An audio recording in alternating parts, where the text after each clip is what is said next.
میں آج قائد کے مزار کے سامنے ایک کہنا چاہتا ہوں کہ شکریہ کراچی، شکریہ پاکستان، شکریہ صوبہ سے، جس انداز سے بانیان پاکستان کی اولادوں نے کل عمران خان صاحب کے نمائندے کو ویلکم کیا، عمران خان کے ایک چیف منسٹر کو جس کو انہوں نے ذمہ داری لگائی تھی کہ میرا پیغام پورے پاکستان میں پہنچاؤ، جس انداز سے گزشتہ روز شہر کراچی میں اس مزار قائد کے عقب میں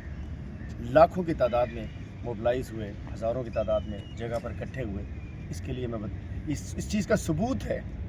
کہ لوگ کراچی کے عوام کا دل عمران خان کے ساتھ دھڑکتا ہے، جو عمران خان کہتا ہے وہ کراچی کرتا ہے۔ اس شہر کی 22 میں سے 21 سیٹیں بھی کراچی والوں نے دے دی، اور گزشتہ روز لوگوں نے دیکھا کہ جب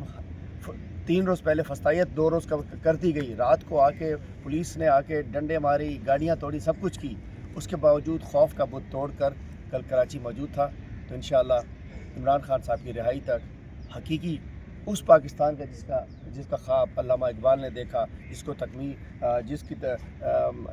قیام قائد اعظم نے ممکن بنایا، اور انشاءاللہ اس کی تکمیل جو ہے عمران خان صاحب اس کو کریں گے، اس کے لیے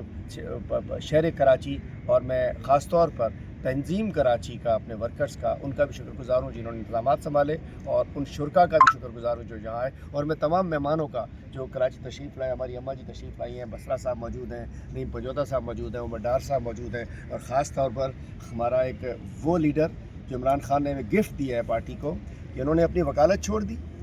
اور انہوں نے اپنی زندگی کا چین سکون چھوڑ دیا، اور یہ رات کو اڈیالہ جیل میں ہوتے ہیں، دن میں کورٹوں میں ہوتے ہیں، شام کو پارٹی میں ہوتے ہیں۔ سلمان صاحب آپ کا بہت شکریہ، آپ نے لیڈ کیا سارے کانوائے کو، جس میں سی صاحب آپ شامل تھے، بہت بہت شکریہ سر۔ انشاءاللہ قائد اعظم کے انشاءاللہ جو پاکستان بنایا تھا، آپ سب لوگ مل کے انشاءاللہ اس کو مکمل کریں گے۔